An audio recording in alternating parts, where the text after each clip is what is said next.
Chapitre 5. Le voyage en Suède. Est-ce vraiment toi, Timothée? La voix de ma grand-mère était pleine de rire et de larmes. Mon unique petit-fils, es-tu vivant? Pourquoi ne m'as-tu pas appelé avant? C'est vraiment toi ou juste une mauvaise blague? Si c'est vraiment toi, Tim, tu devrais venir nous rendre visite dès que possible. Je suis en route, grand-mère. Nous étions ensemble il y a 4 ans, alors tu me reconnaîtras quand tu me verras. J'ai hâte de te voir. Ciao, ciao, grand-mère. On se disait toujours ça quand j'étais petit. Je l'ai dit pour qu'elle sache que c'était bien moi. Son sourire joyeux à l'autre bout me confirmait qu'elle avait compris. Quand Mathieu est venu, il m'a dit que Nancy avait été très curieuse après mon départ. Elle voulait connaître toute l'histoire. Elle a entendu une version condensée et elle l'a acceptée sans hésiter. Je pense qu'elle a un 6e sens, confessa Matt, alors que nous marchions dans la forêt. Comme Éléonore, ai-je ajouté en souriant. Je suis enclin à croire en Télos et en tout ce qui s'est passé, a dit Matt, les yeux brillants de joie. Jusqu'à preuve du contraire. En ce qui concerne ma femme et ma fille, je sais depuis longtemps qu'elles sont toutes deux intensément différentes. Je crois au surnaturel et en même temps je n'y crois pas. Des mondes au-delà de celui qui doivent exister. Il sera arrogant de notre part d'imaginer le contraire. J'ai tendu la main vers une branche du tilleul devant lequel nous passions. À ma grande surprise, sans parler de celle de Matt, la branche s'est détachée de l'arbre et s'est envolée dans ma main. Matt s'est arrêté dans sa course. « Es-tu aussi un sorcier ?» Il a froncé les sourcils. « Que s'est-il passé? Qu'est-ce que tu as fait ?»« Je suis aussi stupéfait que toi, me suis-je exclamé. En même temps, je me suis demandé si l'étreinte de Manoul sur le mont Shasta n'avait pas été plus qu'une simple accolade. Il s'agissait peut-être d'un message de sa part ou de l'homme qu'Éléonore avait vu derrière moi. J'ai souri et ai donné une tape dans le dos à Matt. « Tu me crois maintenant ?» ai-je demandé. « Je m'envole pour la Suède demain à la première heure. »« Je vais prendre congé et te conduire à l'aéroport, » répondit Matt. « À moins que tu comptes te téléporter. »« Oui, je pense que tu as vu des choses étranges. Prends bien soin de toi et reviens vite à la maison. Quand tu reviendras, je pense que tu devrais acheter une voiture. Tu dois prendre la route et raconter ton histoire aux gens. » Le lendemain matin, assis dans l'avion, pour la Suède, j'ai pensé à la réaction de mon ami d'enfance. Ses derniers mots à l'aéroport avaient été « Je serai là pour toi, quoi qu'il arrive. Fais-moi savoir que tout va bien. » Je savais qu'il était l'un des rares à me croire. La terre creuse est un fait incroyable et énorme. Si j'étais malchanceux, il pourrait y avoir du chaos. Mais j'étais convaincue qu'Émilie, ma grand-mère, me croirait.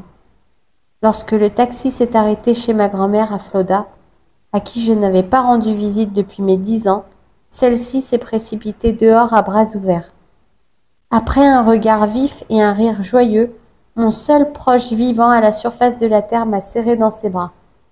Des larmes coulaient sur ses joues usées et elle me chuchota à plusieurs reprises « Tu es vivant, tu es vivant !»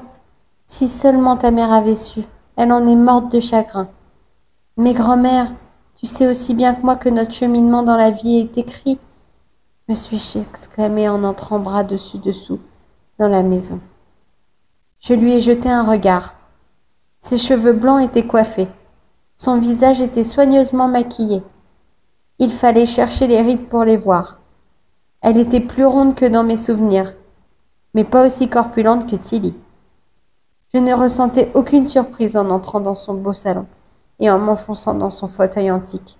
« Dis-moi tout, Tim. Même si tu as passé 3 ans dans un bordel à l'étranger, tu sais qu'il en faut beaucoup pour me choquer. » Elle se mit à rire et me servit un café dans un thermos.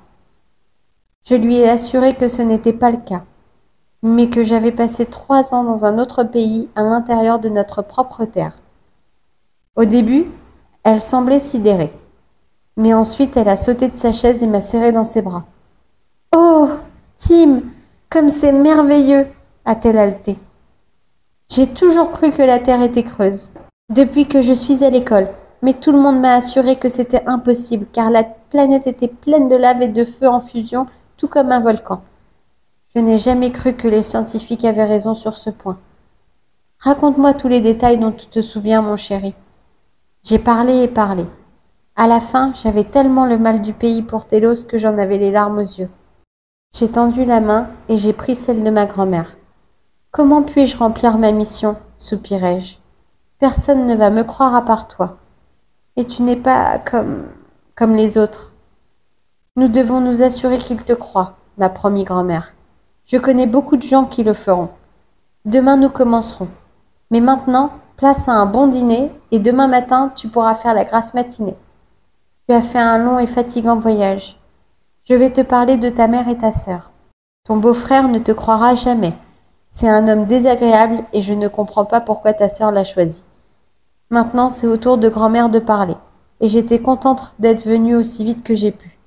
C'était bien de savoir pour maman et ma sœur. J'avais besoin d'une sorte de conclusion sur la partie de ma vie qui était terminée maintenant. De nouveaux horizons s'ouvraient et il était temps de planifier l'accomplissement de ma mission. Tu sais, Tim, me dit grand-mère après le dîner, alors que nous étions allongés devant le feu que j'avais aidé à allumer, je ne t'ai jamais tout dit sur moi.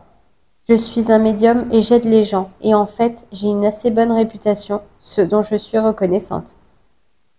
Je donne des conférences sur les autres mondes, les autres planètes et la conscience cosmique.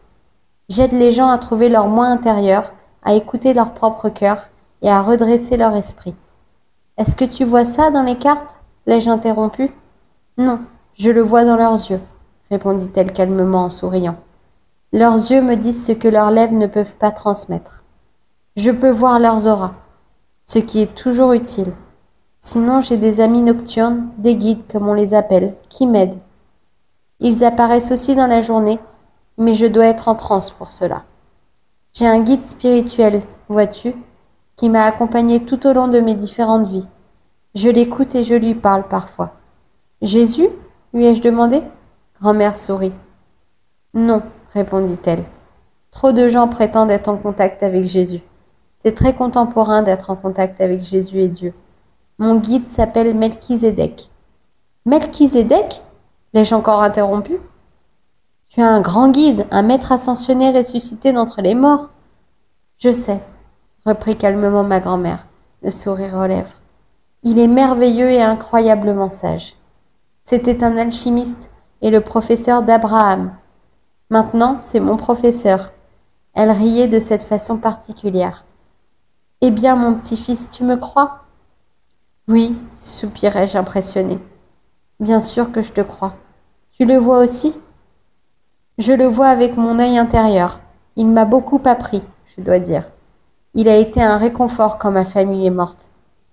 Et je suis convaincue qu'il a contribué à te sauver. Mais il n'a pas osé me le dire. J'aurais fait tout mon possible pour te ramener à la maison.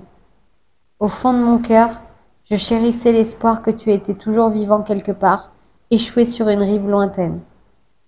Je n'ai jamais compris la tendance des maîtres ascensionnés à laquelle beaucoup de gens se livrent, mais quand ma propre grand-mère a déclaré en avoir un, j'ai été forcée de reconnaître que ces hauts maîtres peuvent avoir des relations avec l'humanité. Je ne suis pas vraiment intéressée par ce genre de choses et je préfère développer le genre de connaissances que j'ai rencontrées à Télos. Mais nous y reviendrons plus tard lorsque je vous parlerai de mon retour là-bas. J'avais appris à vivre dans le présent pendant mon séjour à Télos, car le concept du temps y est aussi libre que la douce senteur de l'air. En revanche, à présent, je dois me plier au temps terrestre. Ma grand-mère m'a donné un journal intime. C'est une chose indispensable sur Terre.